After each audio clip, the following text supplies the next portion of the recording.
So guys, I want to continue this journey through databases and comparisons of variables today with you. This is very straightforward actually, and it's made much more straightforward by the inbuilt functions in R that makes these comparisons so much easier. In the old days, this was actually very, very difficult to do, but it's now much, much more straightforward to do. So let me just recall that we've been using the iris data set as a kind of a base from which to work, and we're going to continue with that. And if you look at the iris data set here, I'm going to just get the names here. Recall that there is in species there are 3 types of flower here, and there are 4 types of variable, and it doesn't matter which one we're going to look at. We're going to look at maybe the petal length, because I think that's the one I picked in the notes in the PDF that I put up online, but it doesn't matter. Let's just pick the petal length. Okay, so what I want to do first now is I want to subset I want to compare the petal lengths of each of the 3 types of flower. Okay, so what I'm going to do first maybe is I'm going to subset the database into 3. Okay, so bear with me here, guys. So let me just do the Setosa one first. So just go with this.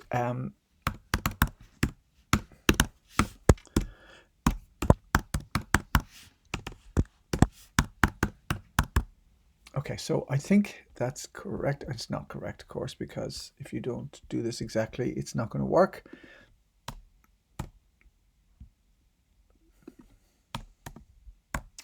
Okay, so that hopefully will give me the Setosa ones. And then there's the versicolor. So let me just...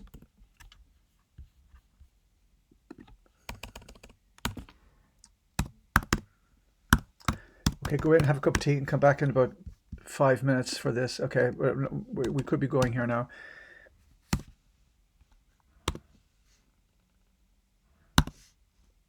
Okay, so let's do that. And the last one then was the Virginica.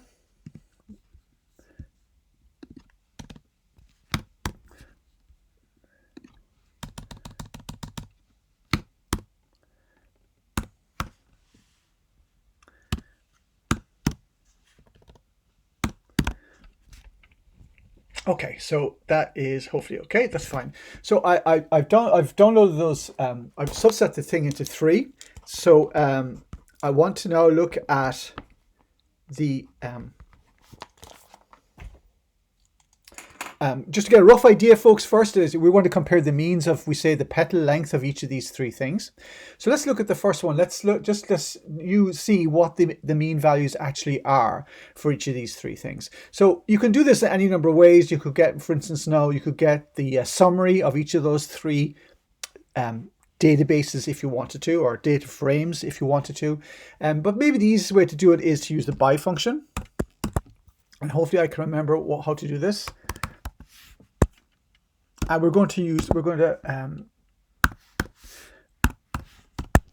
as I say, we're going to focus on the mean values of the petal length. So we want the petal length to be the main variable, and we're going to subset that using the species. And we want the and we're going to get the mean value. So when you do that, folks, this is what you get. So you're going to use when you use the by function, it subsets the database according to the second variable, and it gives you the mean value in this case, because we wanted the mean value for each of the 3 types of flower, or it gives you the mean value of the petal length. Now you could do this for each of the other 4 variables as well. So if you look at these 3 numbers, folks, you will see straight away that the Setosa one is much smaller than the other 2. And the other 2 could be the same, but they might not be the same. Okay, so here's what we're trying to eliminate.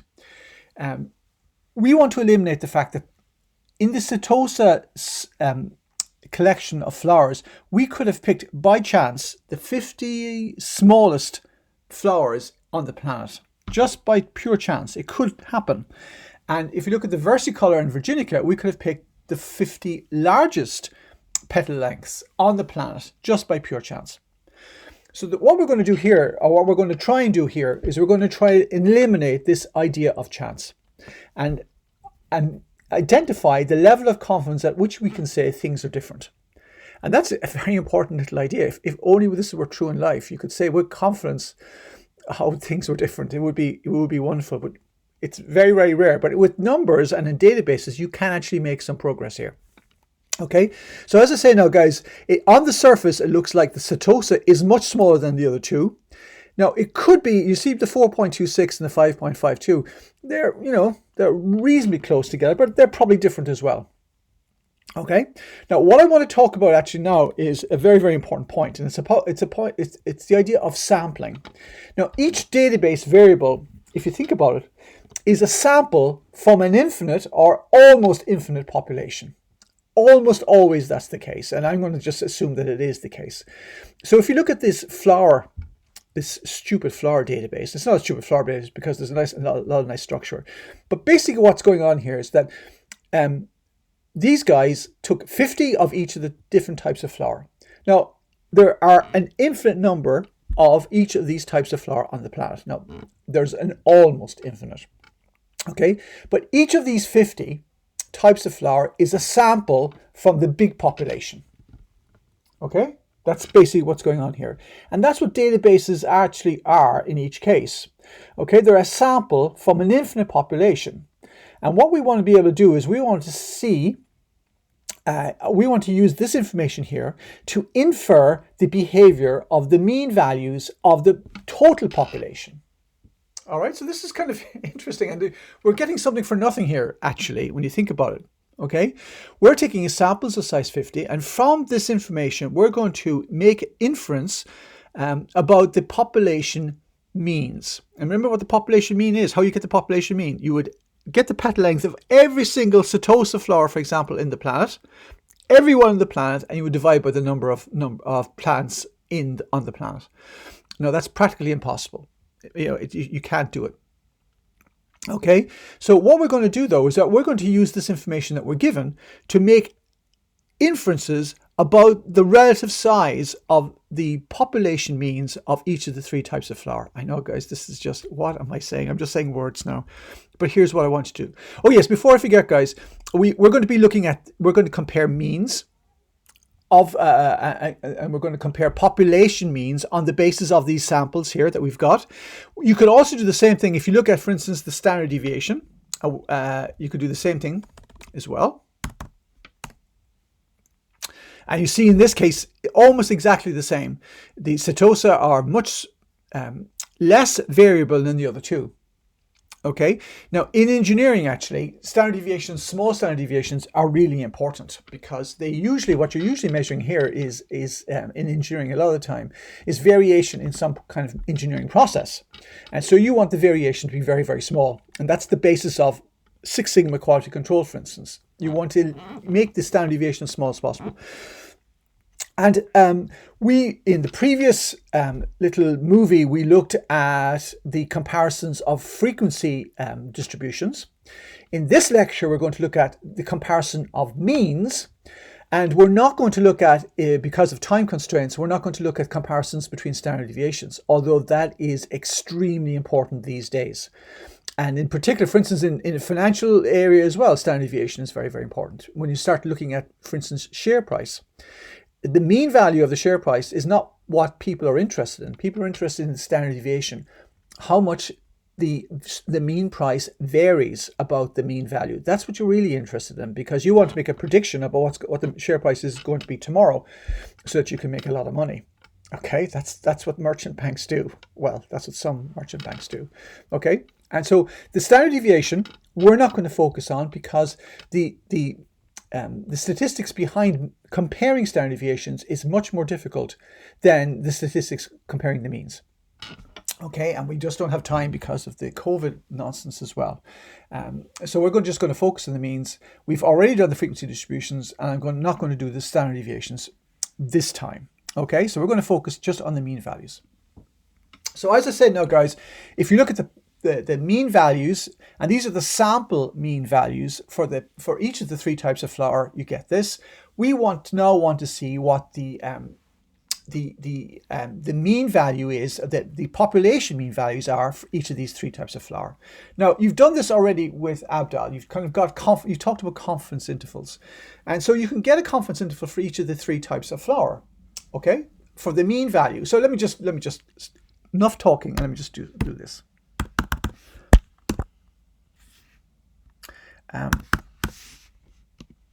Oh, what have I done here now? I am trying to get the oh, sorry, of course. I want to get the petal length, right? So sorry guys. I want to get the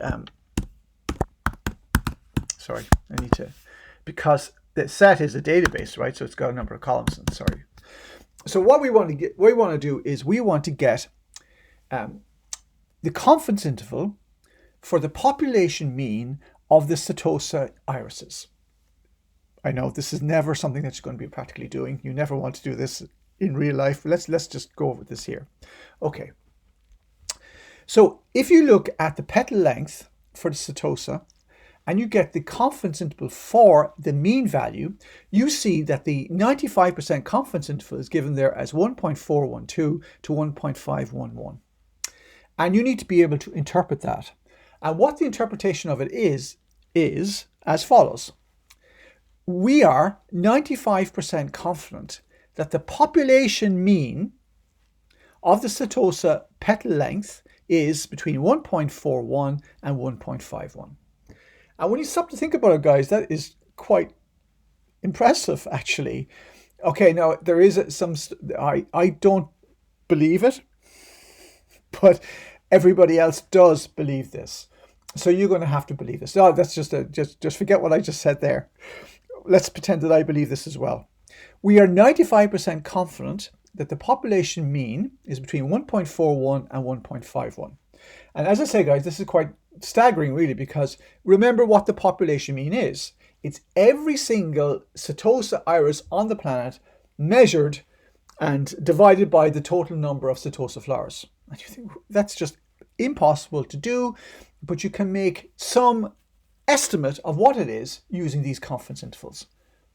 And that's the reason why confidence intervals people find them are so useful, or people use them a lot, because of that power. You're on the basis of a little bit of work, you're making calculations about something that is almost impossible to calculate. Okay, now you can do the same thing, guys, for each of the other types of flour. So if we do the versicolor, you get that. We are 95% confident that the mean value, the mean petal length, the population mean is between 4.13 and 4.39. All right. And you see, okay, and here's the important thing, guys. If you look at the Setosa one now and the confidence interval for the versicolor, you will see that there's no overlap. Okay, so there is no overlap in confidence intervals. So what we can say here is we can say that the petal length of the Setosa flower is smaller than the petal length of the versicolor, and we're 95% confident of that fact. Okay,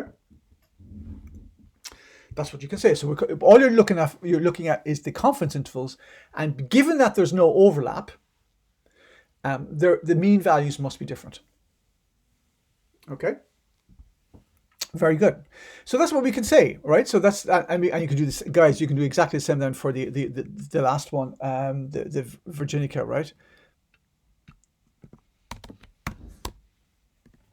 And here's the Virginica one. It's between 5.395 and 5.71.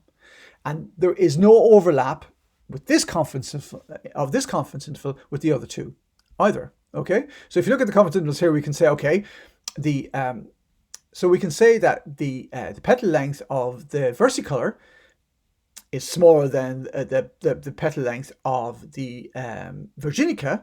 And similarly, we can say that the Setosa one is smaller than Virginica as well, because there's no overlap anywhere. Okay, and you notice now, guys, that I'm not talking about the mean value. The mean value is a typical value, and so what people tend to do now is that they don't say, okay, we're 95% confident that the mean value are different. We're saying that a measurement is going to be different. So if you measure the petal length of Virginica, it's going to be bigger than the petal length of the other ones. Okay, so that's not strictly true, but that's what the takeaway message is. That's what you do on the street when you're doing this. Okay, all right.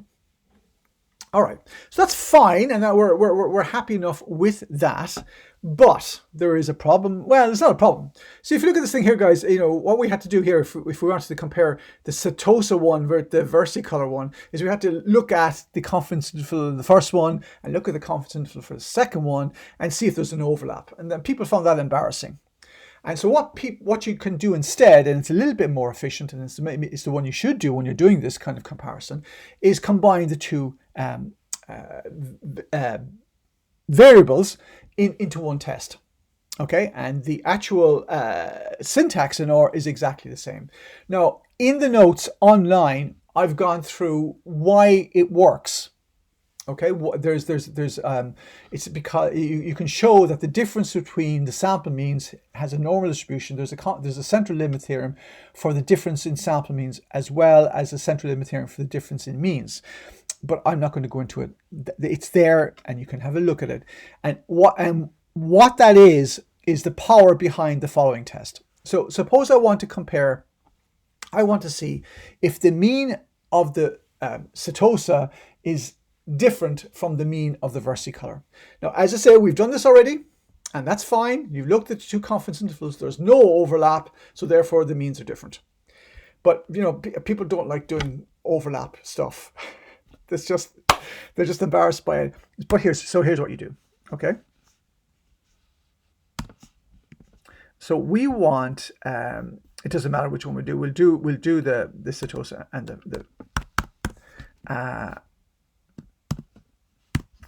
the versicolor.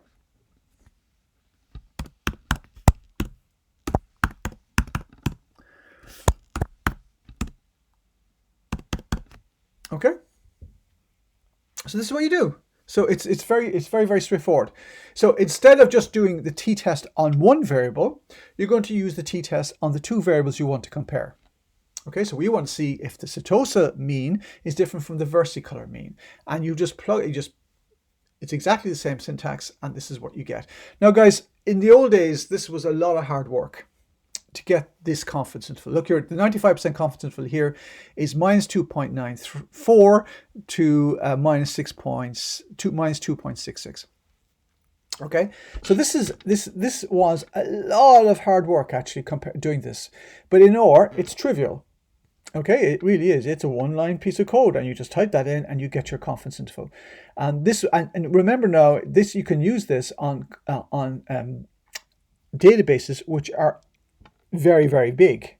Millions of rows, millions of numbers in each of these variables, and R does this instantaneously. It does the actual calculation. It gives you the actual confidence interval. And up to like 30 years ago, folks, this was not possible. And this is one of the reasons why data analytics is becoming so important, because people would have loved to have been able to do this before, but they couldn't practically do it. They had a calculator or even a slide rule or something to do it, and it took forever. Whereas now you can do it instantaneously on a piece of software, which is free. I mean, come on, this is for nothing. This is great. Okay, now here's the interpretation, folks. What we're interested in here is to see if 0 is in the confidence interval. Because if 0 is in the confidence interval, the means could be the same. That's the test. Okay, so our 95% confidence interval comparing the Setosa petal lengths with the versicolor petal lengths is that minus 2.939 to minus 2.65. You will see, guys, that 0 is not in that confidence interval, and so therefore the Setosa petal length is smaller than the versicolor petal length, because the Setosa one is the first one, and we're getting a minus values in our confidence interval. So that's telling us that the first one is smaller than the second one. If your confidence interval was above 0, you would say, and you can just switch it around. Let me just do that, because it doesn't matter which one is first.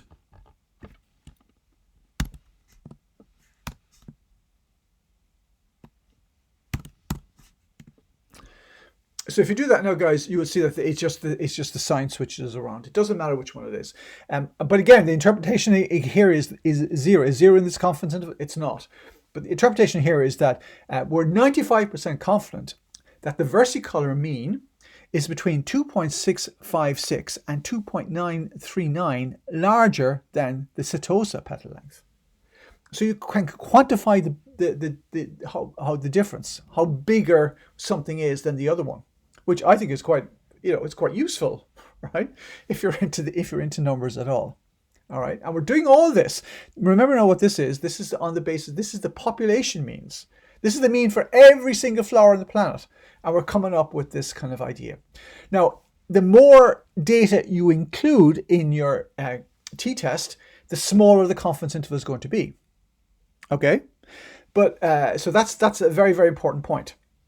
And that's the reason why sometimes sometimes you can't really, the confidence interval is so big that you can't really make much of a statement. But here we can say something, and this is the base now, guys. If you think about it, this is on the base. This is the we're making a statement about all the flowers on the planet on the basis of 100 measurements, 50 for each, which I think is quite phenomenal. Okay, and we're quantifying. We're saying that the versicolor, the petal length is between 2.66 and 2.94 bigger than the setosa. I mean, really, that's just amazing. Now we can also do this. We can also what I want to be aware of, though, folks, is let's look at the versicolor and the virginica. We can do the same thing. You can do this. You can compare any two. Now, you can't compare three. You can only compare two using the t-test, and that's important. There is a way of comparing the three means, but that's called ANOVA analysis. And if you come back and do your to get a master's, we're going to be doing ANOVA analysis in the research methodology, because I do that there, or whoever's going to teach it does it there. So if you want to compare more than two means at the same time, you have to use what's called ANOVA analysis. The analysis behind it is, the statistics behind it is much more sophisticated. And we're not going to do that in this course. But sorry, guys, let me just look. We're going to compare these two here. And we see that the versicolor is between minus 1.49 and minus 1.08 smaller. All right. Now, you can change the confidence interval, or you can change the confidence interval by changing the number of terms in each of your variables. That's one way to do it. Okay. The other way to change a confidence interval, folks, is to change the level of confidence. And so the way you do that maybe is this. So,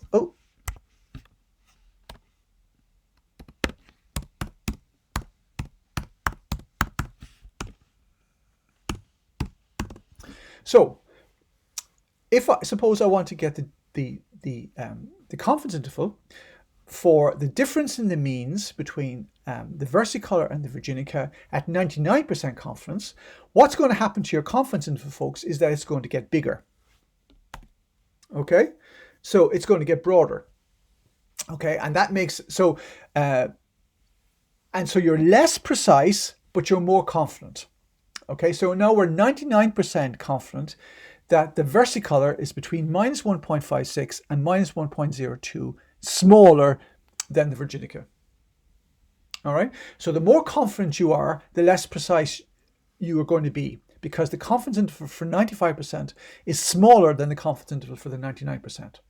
Okay, so the more confident you are, the less precise you're going to be. And that's kind of a typical kind of thing in nature. All right, it's kind of a Heisenberg uncertainty principle thing going on here. Okay, and you can keep on doing this, folks. You can change the confidence interval to whatever you like. But usually 95, 99. But if I want it like this, you can keep as confident. You can be as confident as you like. And now you're 99.9999% certain that the confidence interval is this, and you're 99.9999% certain that 0 is not in that confidence interval, so the versicolor is less than the virginica. Sometimes, guys, when you change the confidence interval, you find that 0 creeps in to the confidence interval if it wasn't there in the first place. And then you have got kind of a dilemma, but We're not going to do that here. So if I think I'd put this in the little problem set. All right. Now, one more thing, folks. And we're going to stop there then, because I need to kind of just stop talking and you need to stop listening, I think. If you look at what's printed out here in the output from OR, you see a thing here is called alternative hypothesis. True difference in means is not equal to 0. There's another way of comparing means, and it involves hypothesis testing. And it's probably a little bit more efficient, and it's a little bit more sophisticated than what we're doing here. Now, both of them, both methods, both things of approaching these things are the same. But if you get into this at all as a career, you would probably migrate away from confidence intervals to what's called hypothesis testing. But hypothesis testing is kind of a black art.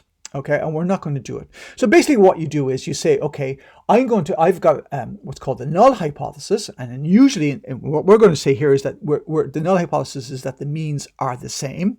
And then you have an alternative hypothesis that the means are different. And then you just, you run a test on that basis. So there's a little bit in the notes again online about hypothesis testing.